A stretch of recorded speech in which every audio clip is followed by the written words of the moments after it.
that was done in LVI. It's my work. Okay, one of the most beautiful cases I've ever done. And you can see the notch on my laterals. It's a man. The canines here look good, but I was under a lot of supervision of Jorgen Seeger from Liechtenstein. He's an excellent, one of my gurus. And you know, that day my canines turned out gorgeous. And I always spy with my canines. But you see the buccal corridor, and what we did here, we pressed, in those days we were pressing, not milling. We pressed this out of a lighter ingot than these three.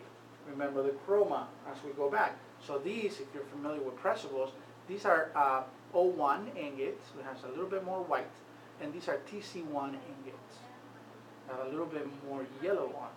And the final result was like an A1, B1 type of thing, and looked really nice. Here still, maybe because of the position of the flash, but I would like to give it more texture. Nowadays, I give my work a lot more texture. Again, going back to that show that I told you about, people want more natural teeth, or they're more aware. So I would start with just keeping on texture. Not grotesque, you know, crazy texture. But see, in this photo, it's the same case. But what's the first thing you see wrong in this case, Doctor?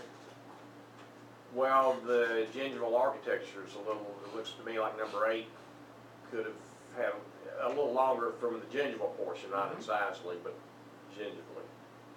The one, how about you, John? You see anything else? The incisor embrasure, maybe round. Between 8 and 9? And Yeah. square. Yeah. That's the thing that drives me crazy in this case. And I don't want to Photoshop it. But I mean, those are little things. You're not going to see that in the mouth. Right. But when we're all sitting today, because hopefully we'll take a photo like this of our wax up, and we'll look at that.